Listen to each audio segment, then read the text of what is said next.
Okay, so this is a review of homework 7, which is our first little foray into predicate logic, specifically the syntax of predicate logic, which means basically the formation of grammatical or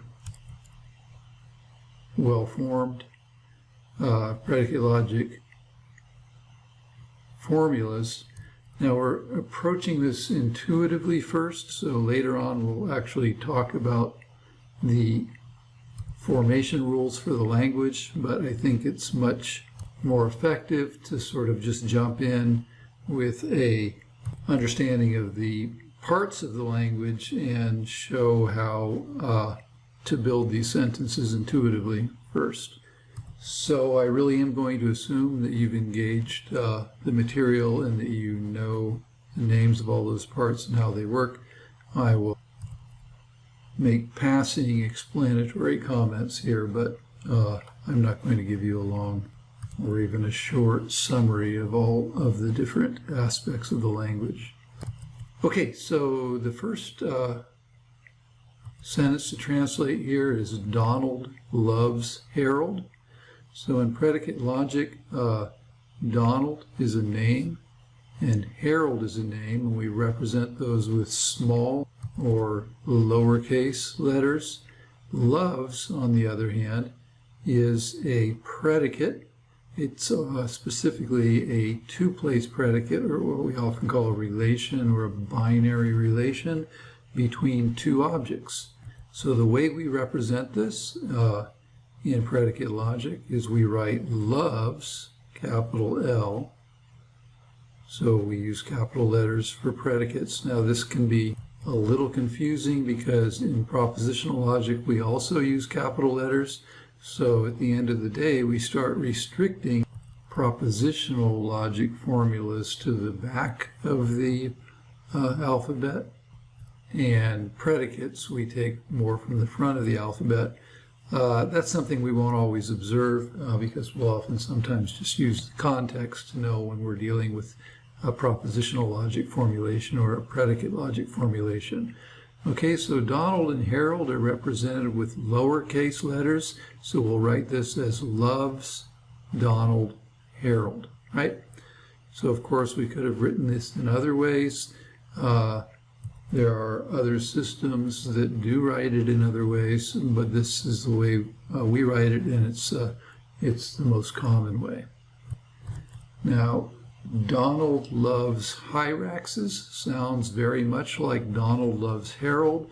The difference, however, is that a Hyrax is a kind of animal, and therefore it is not a name of a specific object, which is how we use the word name in this context. You could say that it's a name of a class of objects, but what we say instead is that it's a predicate. Okay, predicates essentially are names of property or classes of objects, and when we're dealing with that we use the uppercase letter as well. So this Hyrax, whereas loves is a two-place relation, Hyrax, or two-place predicate, Hyrax is just a one-place predicate. There is a property of being a Hyrax. So when we say that Donald loves Hyraxes, we're saying that if something is a Hyrax, then Donald loves it, right? We're not saying if Donald loves it, then it's a Hyrax, because that would mean he only loves Hyraxes. But this says, in fact, that if something is a Hyrax, then Donald loves it. And the way we write this typically is by using what we call the universal quantifier, which is an upside down A and a variable X. Okay? Variables, as you should know, are analogous to variables in mathematics, and we use them in an analogous way so that individual names can be substituted for these variables when we ultimately when we do proofs and inference. So this reads for all x, okay, and then we need a bracket, and we'll explain formally why we drop a bracket here later, later meaning in a later video. But for all x, if x is a Hw, then loves Donald X. Okay, so you can see that we've preserved exactly the same relationship as in number 1, but now because we have a variable substituted for Harold, we need other aspects of the proposition to characterize what that variable is doing. We never ever write formulas that include variables that aren't accompanied by, or what we say are not bound by, a quantifier. So we don't permit in this language unbound variables. And the third one says Donald loves Harold's Hyraxes, and this might be a little tricky. What you have to be able to notice here is that we are referring to a relation that hasn't actually been stated with a word, and that's the relation of belonging to something. So the way we would write this is that for all x, if x is a Hyrax and x belongs to Harold, and notice we've got the capital H, the uppercase H, standing for being a Hyrax, and the lower case H standing for Harold. So for all x, if x is a Hyrax and x belongs to Harold, right, then Donald loves x, just as before. But now we need to make this into a woof, right? And so what we're missing here is a couple of parentheses like. Now again, just to remind you that I haven't been at all clear about what the real definition of a woof is, so I'm just sort of throwing that in and trying to let you absorb it right now. All right, so it's really important to be able to read these out, and you should read them out the way I am reading them out. This says, for all x, if x is a Hyrax and x belongs to Harold, then Donald loves that x. Okay? All right, the next one says, if cats are robots, then there are no cats. Okay? So this is an if-then statement, if P then Q, except that we need to first characterize what it is to say cats are robots, and then we also want to characterize what it the statement that there are no cats. So cats are robots involves the use of two predicates, right? They're not names. Name of a cat would be Morris, and the name of a robot would be R2-D2. These are referring to the class that we call cats and the class that we call robots, right? And so we're going to have two predicates here. And then, of course, we just have cats occurring in the second phrase as well. So what would it be to say if cats are robots?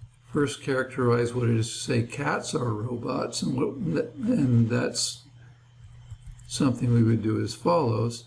For all x, if x is a cat, then x is a robot. So again, it's not if x is a robot, then x is a cat, right? That would be all robots are cats. Okay, and then, so we're saying if it is the case that, right, so this actually says if it is the case that if something's a cat, then it's a robot, then there are no cats. So how do you say there are no cats? Well, you could say it with the universal quantifier, and the way you would say it with the universal quantifier is to say for all y, it's not the case that y is a cat, okay? For all y's, there are no cats. For everything in the world, it's not the case that it's a cat. Now, notice a couple of things here. I've introduced a new variable, y. And you might say, was that necessary? And the answer in this case is that it is not necessary. I could have just used x here. And the reason is that the first predicate, the first quantifier, the scope of this quantifier is only here. And the reason is because x doesn't show up over in the consequent. If x did show up in the consequent, and the reason it's not necessary is because so far, at least, as I've written this proposition, the first quantifier only has scope over this the first condition. Now, I could easily change that if I drop parentheses in here and here. By doing that, it gives the first quantifier scope over the entire formula.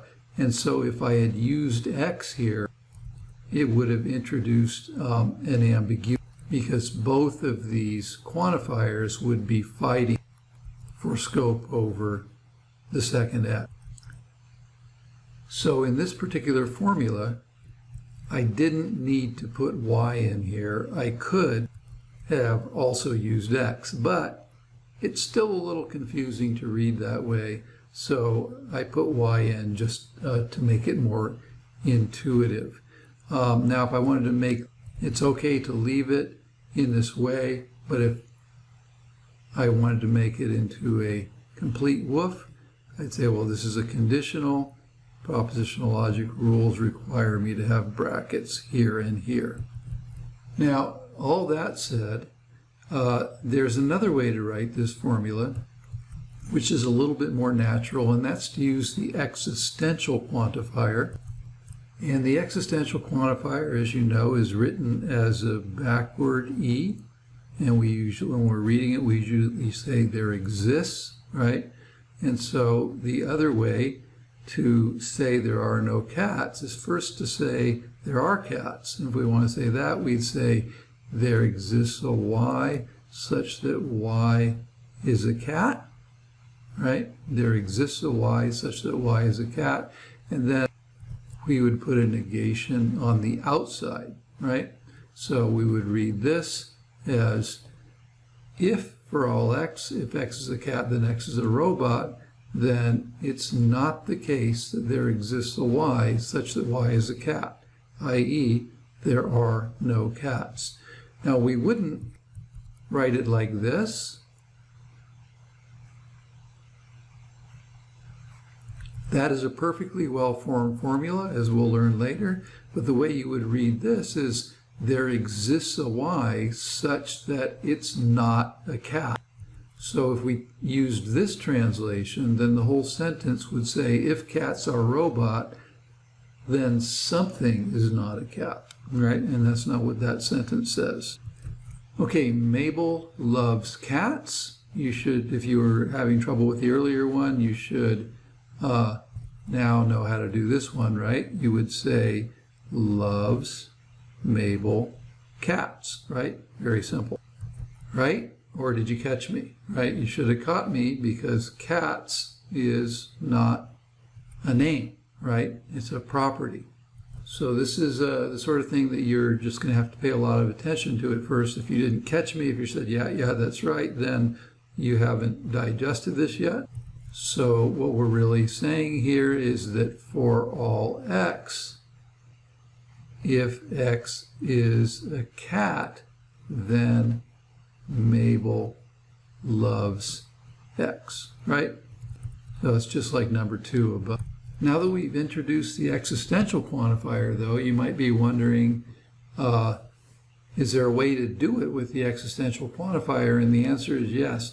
Anything you can do, it turns out, with one quantifier, you can do with the other quantifier and the judicious use of negations. Okay, so Mabel loves cats we interpret as saying Mabel loves all cats, and it says for all x, if x is a cat, then Mabel loves. Now if we want to use the existential quantifier, what we would say is that this is the same thing as saying is that there is no cat in the world that Mabel does not love. There's no cat that Mabel does not love. So it's not the case that there exists an x such that x is a cat and what would we say here? And Mabel does not love it, right? So it turns out that these are logically equivalent expressions, and later on we'll be able to prove that. Right now we have no idea how to prove that, but hopefully it sounds intuitively correct to you at least. Now, the best learning moment you can get out of this one is to notice that I used a conjunction, right? Not a conditional. And early on when you're doing this, the temptation will be to write this as a conditional.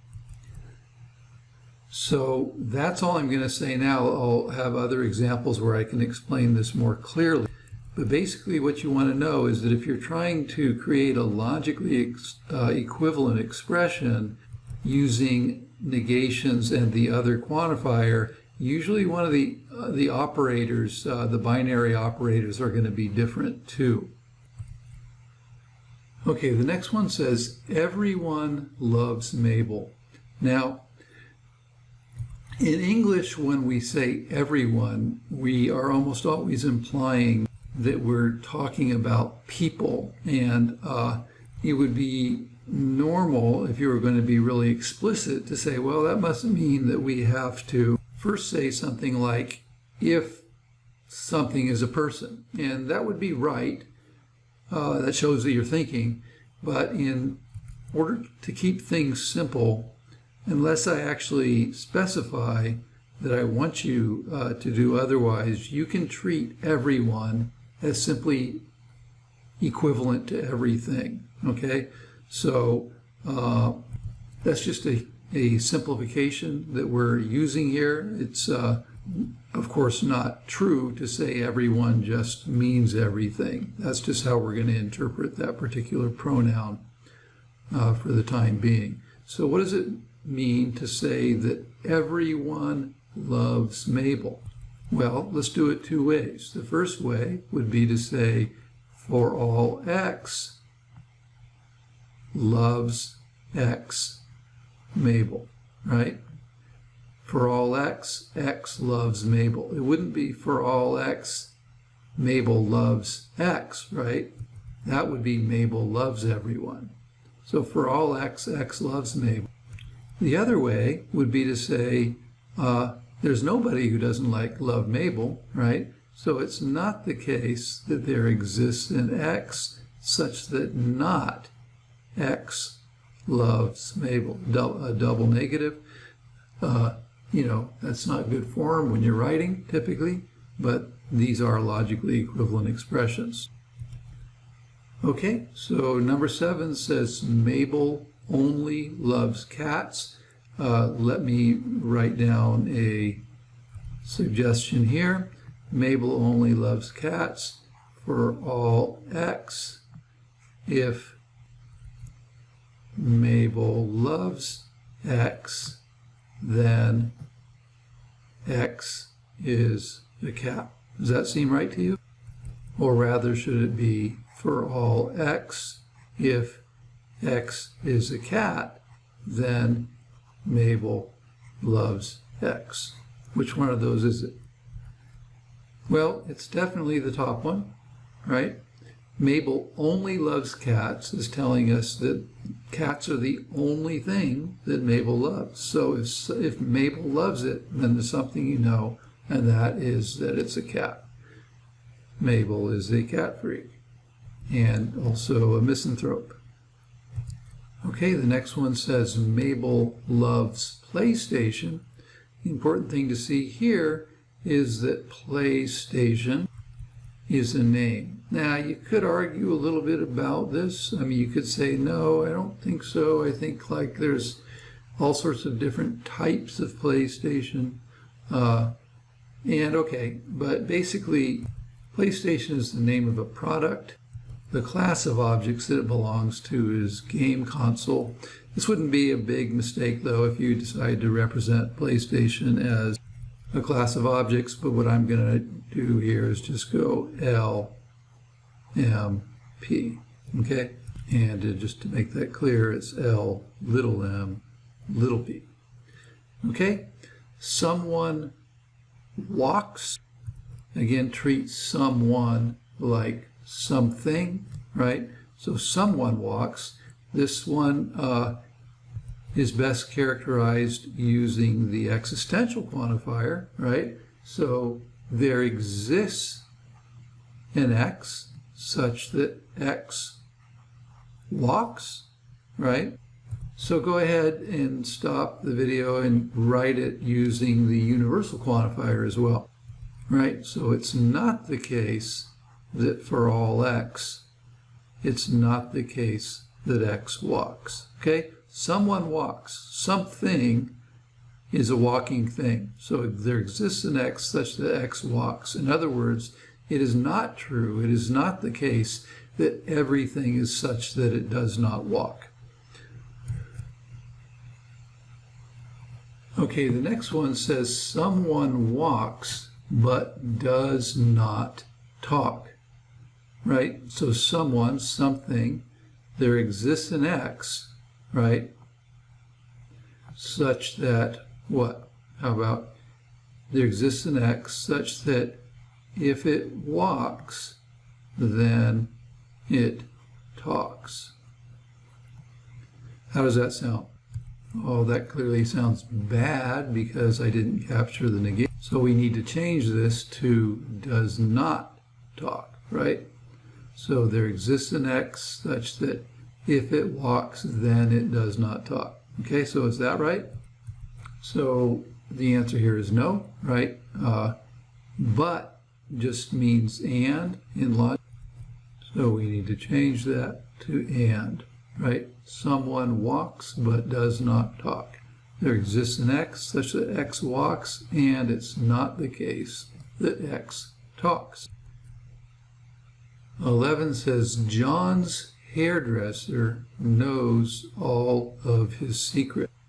Now, this one is actually deceptively complex if you think about the English meaning, because when we say something like John's hairdresser, it really, really strongly suggests that John has a hairdresser, but also that John has only one hairdresser. That's kind of amazing what is built into that. But we're going to ignore the only one part again for simplicity, right?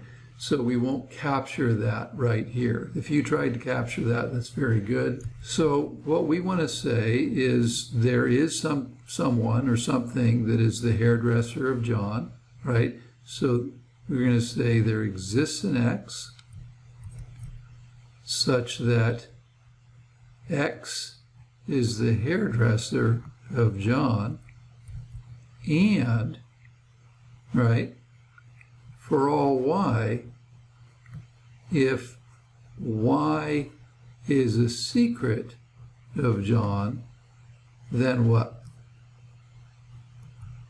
Well, x knows y, right? So there exists an x such that x is a hairdresser of John, and for all y, if y is a secret of John, then x knows that secret. So you'll notice here, again, revisiting the question whether we needed to introduce a new variable, if we could have just used x with the universal quantifier, the answer is we had to introduce a new variable here. Now, why is that? Well, because this quantifier, the existential quantifier, now has scope because of the way that we put the parentheses over the entire proposition. So again, if we had x with the universal quantifier, these two quantifiers would be fighting over possession of the x's in this second conjugate. Now, to this you might reasonably ask, well, why don't we just get rid of these parentheses then? And, right, and the reason for that is that would make it a non-woof. And the reason, again, I'm just relying on you to be developing your intuitions here, right? But the reason it makes it a non-woof is because the existential quantifier actually applies to a variable in the second conjunct. And so the only way we can get it to apply to that is to have those parentheses where we put them. Okay? Now the next one says, Matilda gave Bob a job. So a job is a kind of thing, right? And what this is telling us is that there is a job to which Matilda gave Bob, right? So there exists an x such that x is a job. That's the first part, right? So there exists an x such that x is a job, and Matilda gave it to Bob. Now this one is going to be an example of a three-place relation, not just a two-place or a one-place relation. So there exists an x such that x is a job, and gave is the relation, right? And so gave, when we give things, is we give one thing to another, right? So x, or Matilda, excuse me, Matilda gave Bob x, okay? Now, if we had said it as gave x,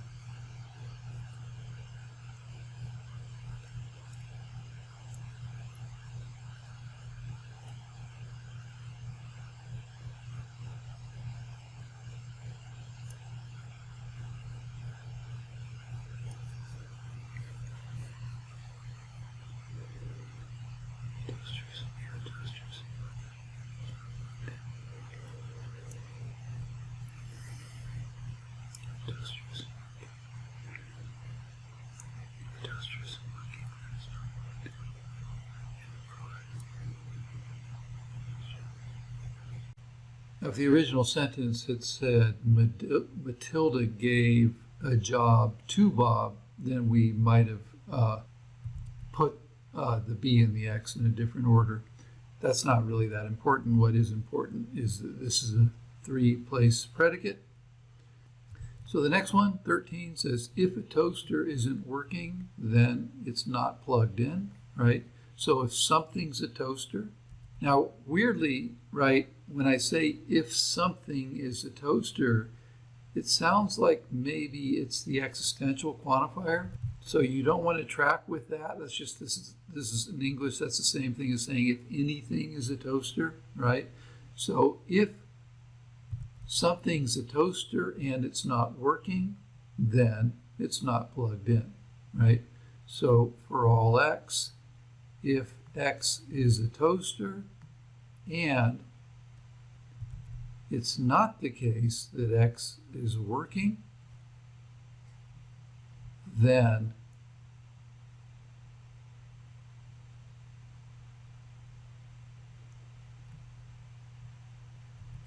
it's not the case that x is plugged in.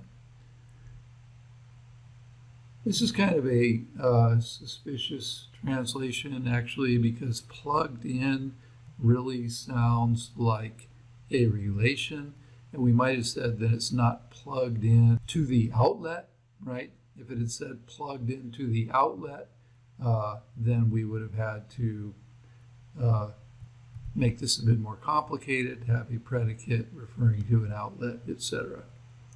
but it didn't say that, so we just characterized plug-inness as a unary predicate.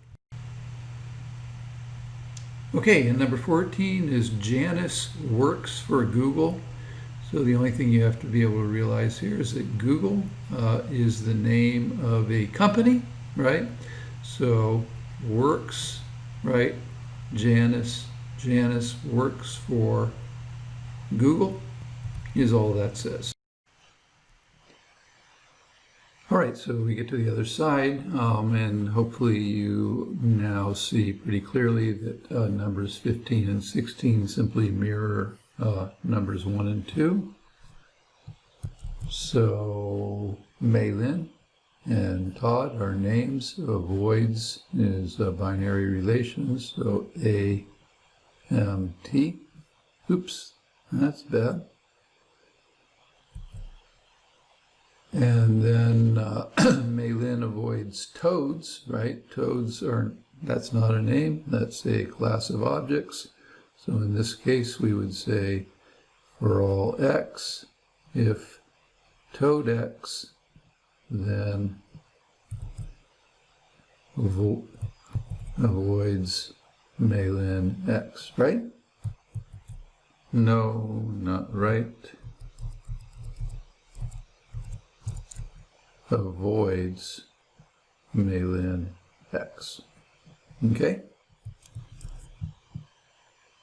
All right, dogs are better than cats, but cats are better than jellyfish.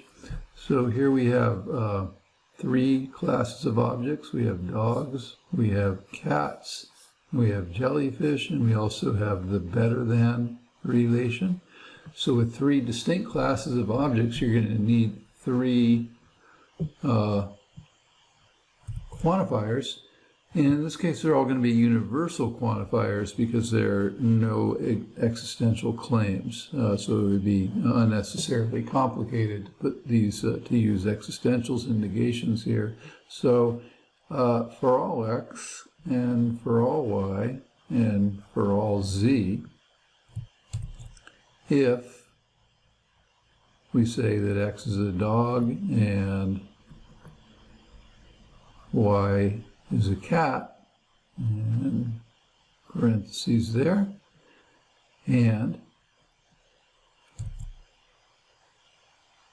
z is the jellyfish, then, right,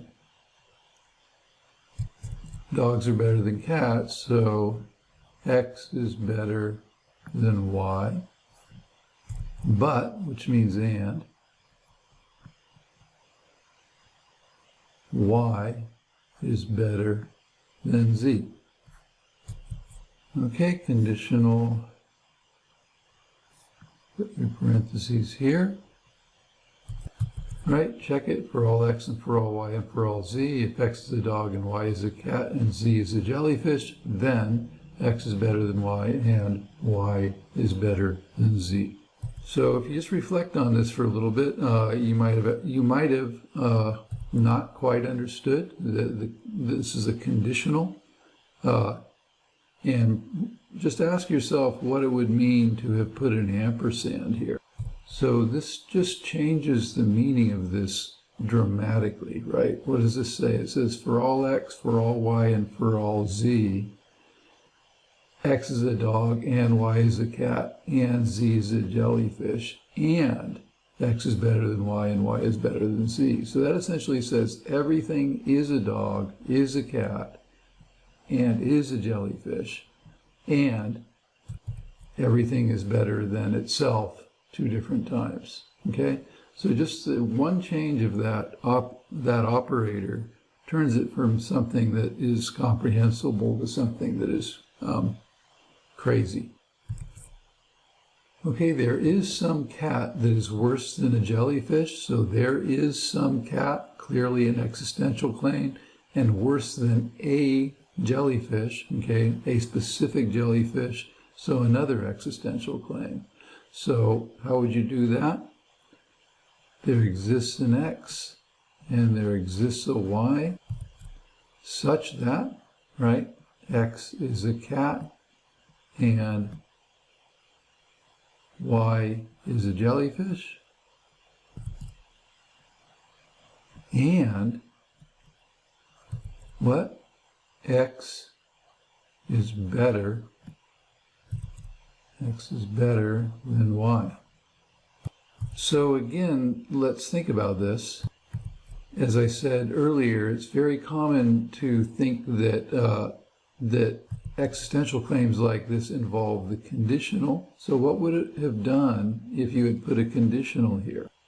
So think about what an odd statement this is. It's not quite as crazy as the one above, but this says there exists an X and there exists a Y, such that if X is a cat and Y is a jellyfish, then X. Okay, so there is some cat that is worse than a jellyfish. So there is some cat, okay, clearly an existential assertion, and worse than a specific jellyfish. So again, a commitment to the existence of a particular jellyfish. So there exists an X and there exists a Y such that X is a cat and Y is a jellyfish, and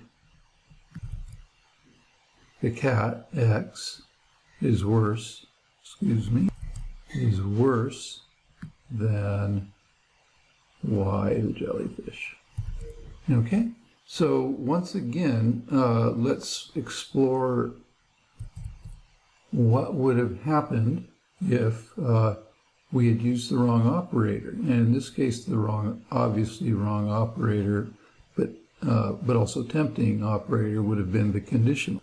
So if we use the conditional, it would say there exists an X and there exists a Y, such that if X is a cat and Y is a jellyfish, then X is worse than Y. Now, notice what an odd thing that is to say, first of all. In other words, you're saying there are these two things such that if they have these properties, right, then something else follows. But that's not what's being said here. It's asserted that these two things have these properties. There is something that's a cat, and there is something that's a jellyfish, right, such that the cat is worse than the jellyfish. Another way to appreciate why this is a bad call is to remember that every time you write a conditional, all you're really doing is writing a disjunction, right? So the equivalent disjunction here, if you put an or here, right, would be to have a not over here, right? You know that from both the semantics of the truth table for the conditional and also from the rule of material implication in our deductive apparatus. So what would this say? It would say there exists an X and there exists a Y, such that either it's not a cat and a jellyfish, such that either it's not the case that X is a cat and Y is a jellyfish, or X is worse than Y. So logically, this is just since they're logically equivalent statements, it's no less or more wrong than using the conditional. But when you hear that, it's even more sort of implausible to say that that's the meaning of the original English sentence. While we're on this one, let's just explore one other thing, and that's whether or not you need to have the operators completely on the outside like this. Now, I talk about this in the videos, and it's very important to be aware. Very often, it's useful to distribute the quantifiers within the formula, just from the point of view of seeing what they're even saying. Now, this one is not that way. It's pretty obvious given our original translation, which let's just go back to real quick. Very obvious what this is saying. But let's look at a different possibility. What if we had said there exists an X such that X is a cat? okay? And there exists a y such that y is a jellyfish and x is worse than y. Okay, well, as this stands, this is not a woof because currently this x over here is not being bound by the existential quantifier or any quantifier. So what we need to do is insert parentheses here, and this does turn it into a woof. So now this says there exists an x such that x is a cat, and there exists a y such that y is a jellyfish, and x is worse than y. These two are perfectly logically equivalent. Now again, we're just resting this on our intuitions. Later, this is something we'll be able to prove. But this is just an example of how you can often distribute the quantifiers inside for equal or even greater clarity. Now notice the reason we can do that is because this existential quantifier, right, has the variable y, and y doesn't occur until here. If y had occurred on this side, then we wouldn't be able to do it because then y would not have been bound. Okay, there is a barber that shaves himself. Now, himself suggests that it's a man, and you might think you need to say there is some barber that is a man, but I've asked you to just go ahead and depersonalize these pronouns. So if you did it, if you said he's a man, that's fine. But the simple solution here is there is a barber, right? So there exists an x such that x is a barber, right? And what does he do, right? He shaves himself. So x shaves x. So once again, what if you had written this, right? There exists an x such that if he's a barber, then he shaves himself. Well, that's not what's being said, right?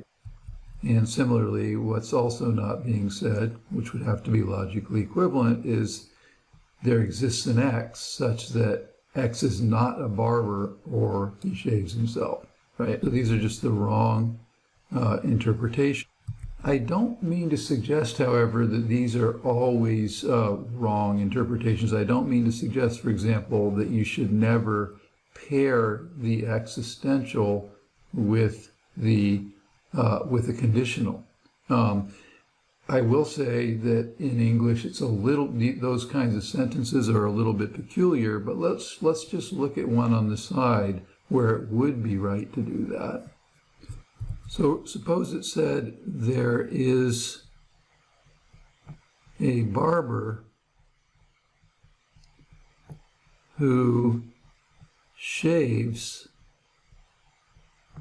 only when drunk, right?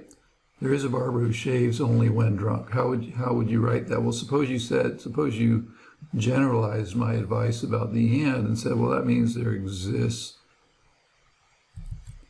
an x such that x is a barber and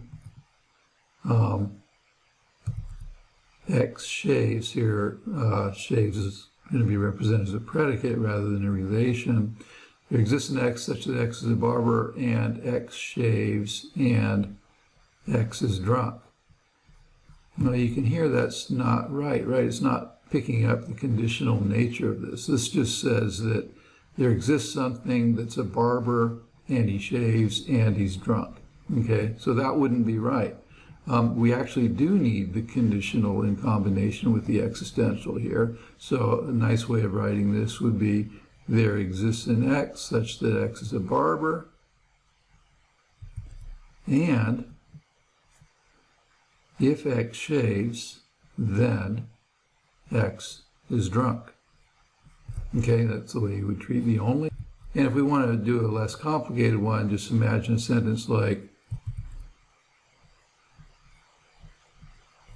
there is someone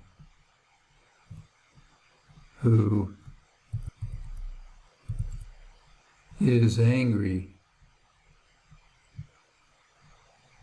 when drunk,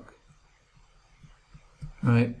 So this would be not there exists an X such that X is angry and X is drunk, right? And that's not what's said. That's just saying there's somebody who's angry and drunk. What's being said is that there exists an X such that if X is drunk, then X is angry. Okay, so these are just the kinds of permutations you have to be aware of. It's not true that the existential should never be connected with the conditional, but it is true that those sentences occur a little bit less frequently.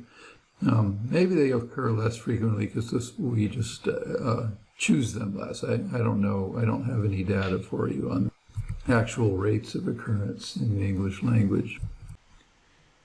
Okay, 20 and 21 are similar. One says not all mosquitoes carry malaria. It is not the case that all mosquitoes carry malaria. The other one says not only mosquitoes carry malaria. So we should be able to distinguish these as different predicate logic sentences. Now it would be really natural to write this as something like for all X, or it's not the case that for all X, if X is a mosquito, then X carries malaria, right? It's not the case that for all X, if X is a mosquito, then X carries malaria. So not all mosquitoes carry malaria. That one could go right by the radar. Do you see what's wrong with it? Okay, so the problem with this tidy little interpretation is that malaria, right, is not a name. It's a type of disease, so that's not going to work. All right, so both mosquitoes and malaria are classes of things, and because they both begin with M, we're going to need to use the second letter of one of them. So let's use capital O to mean mosquito. So this is one that would admit of different interpretations too. You might say this is saying that there exists something such that it's malaria and not all mosquitoes carry it.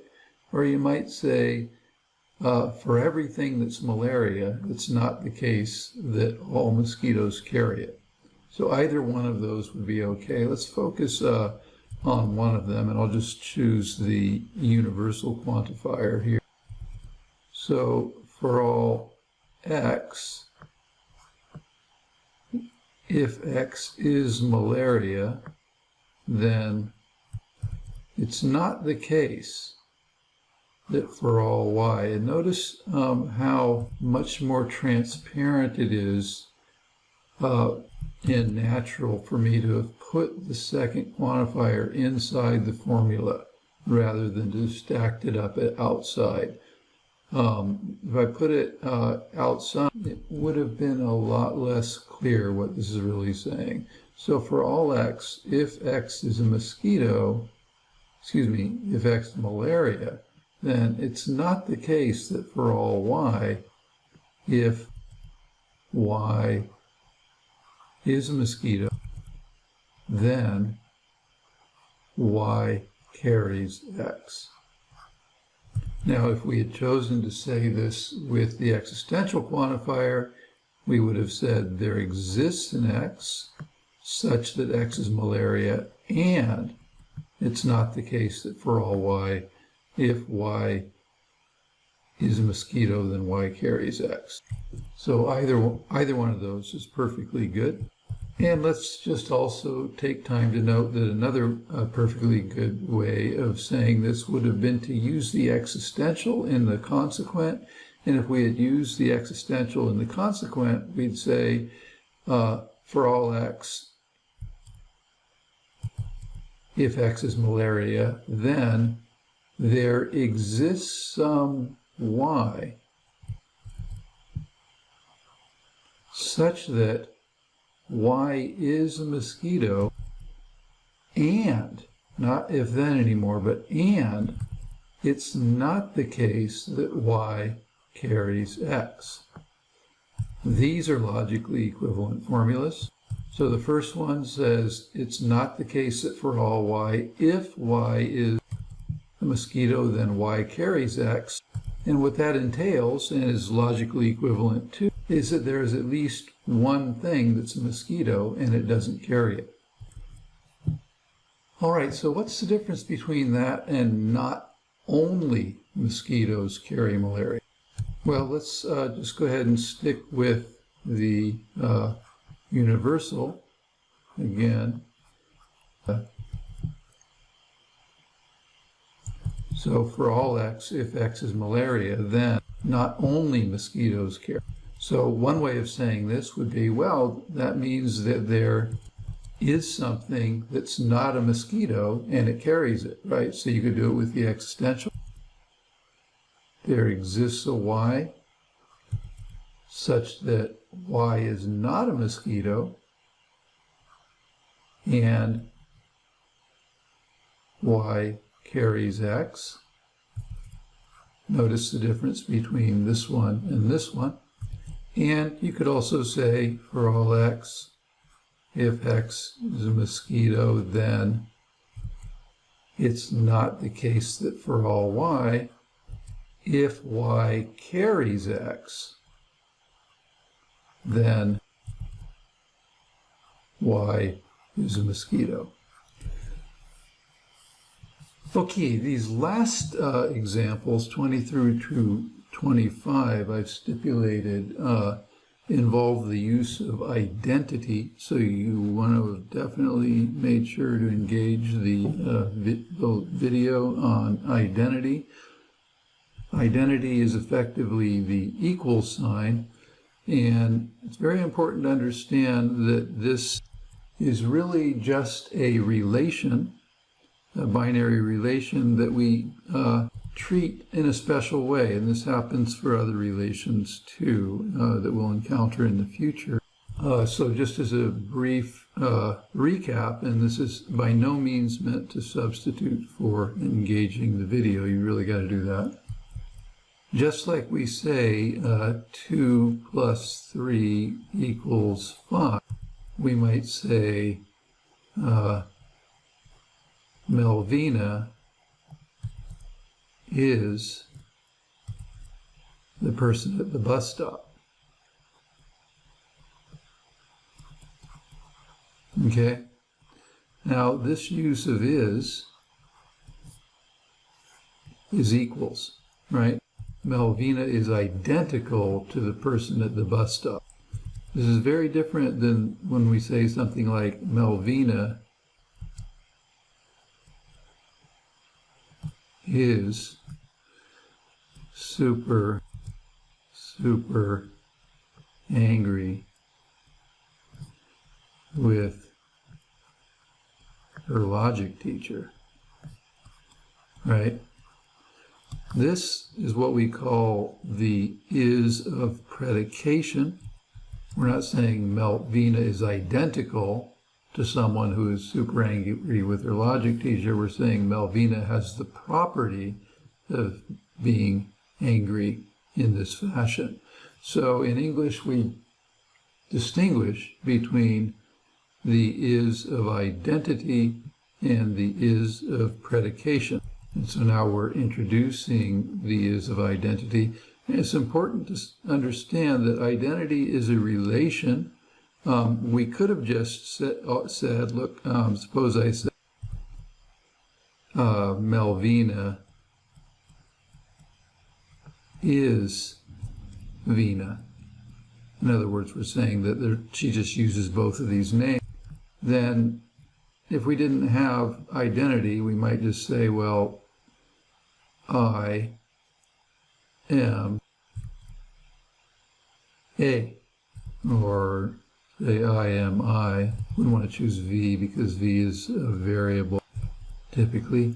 So we could have just said Melvina is identical to Vina, right? And that would be perfectly fine.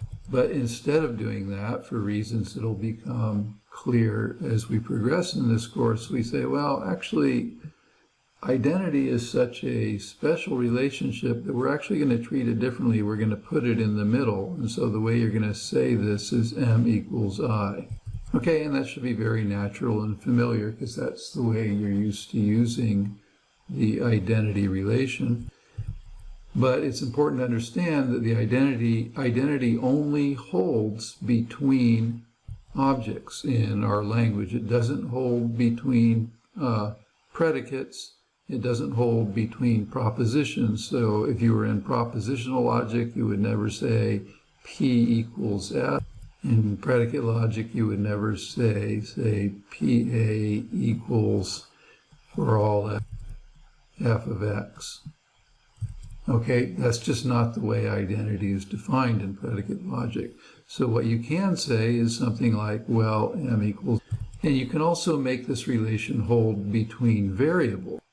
So for example, if you wanted to say everyone or everything is identical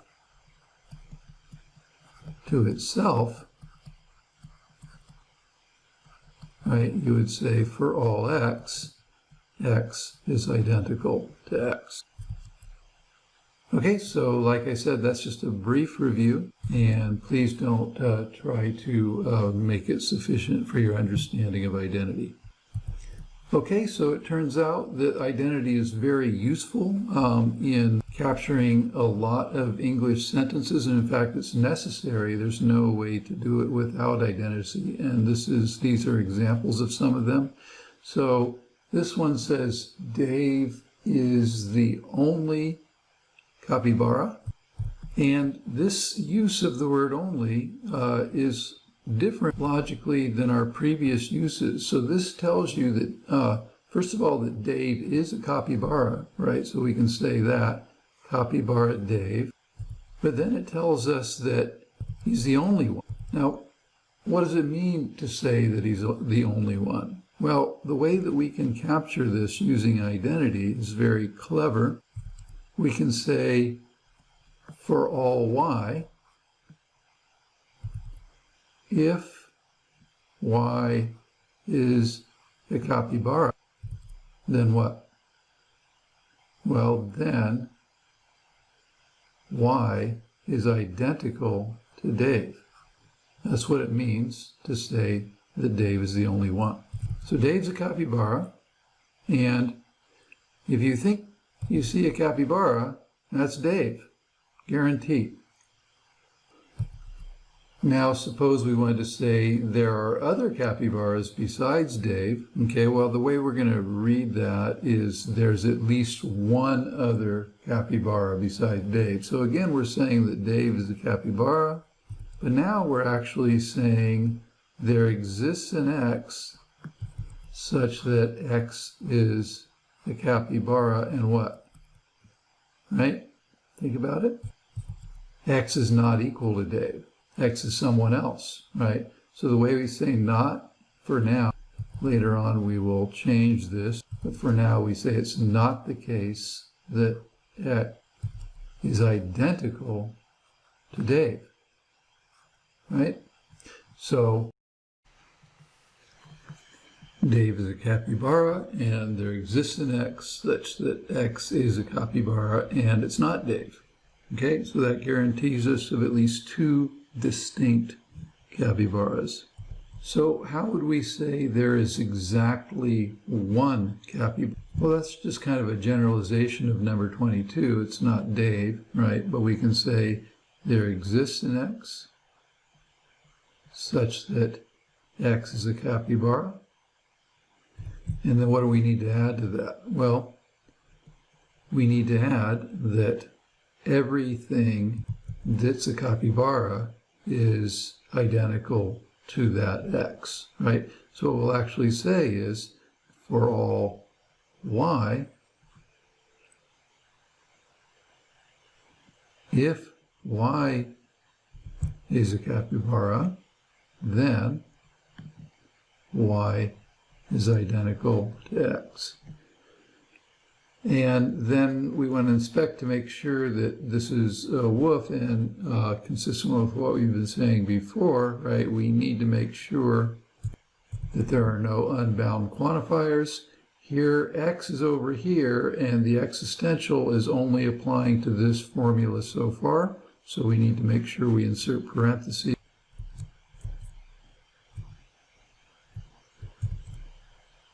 Like so. And then we've got it.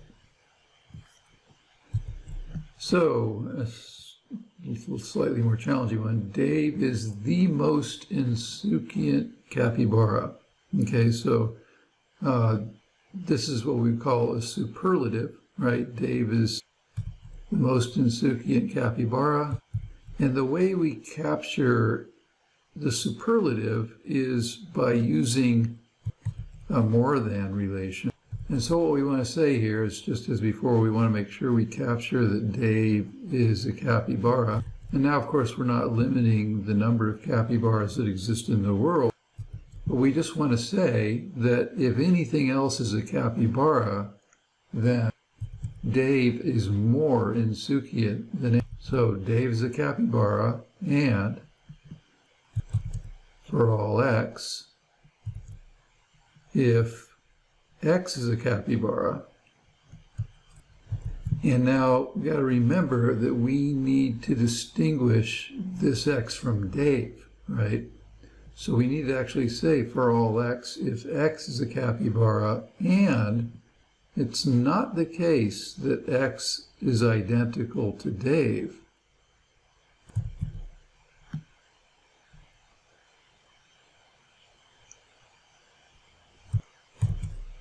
then now we just want to capture more insouciant then. And later on, when we get into set theory, we'll actually be able to use a greater relation. But here we're just going to sort of define more insouciant as just one relation. So we'll just say that I, right, we'll just go ahead and just stipulate that I means more insouciant than, is greater in insouciance. So Dave is greater in insouciance than X. Okay, so Dave is the most insouciant capybara. Dave is a capybara, and for all x, if x is a capybara and it's not the case that x is identical to Dave, then Dave is more insouciant than x. Okay, and finally, there is only one Dave. So how would we say, first of all, that there is a Dave, because that does commit us to there being a Dave. What is that? How would we say that? Well, there exists an x such that x is identical to Dave. All right, so there is something that's identical to Dave. There is a Dave. And it's worth remembering or pointing out that this is how we always deal with existential claims. There is a Dave. If you had said, well, something like Dave exists, that would actually be to treat existence as a predicate or as a property. And there's a long philosophical debate about whether that is okay. I'll talk about this later in a later video. But for now, we're just going to say that predicate logic sort of bans that. We don't use existence as a predicate. We say that existence is a quantifier, right? And so then we just need to say, and for all y, if y is Dave, then what do we know? Well, we know that y has to be identical to x. And then just as above, we turn this into a woof by inserting brackets here.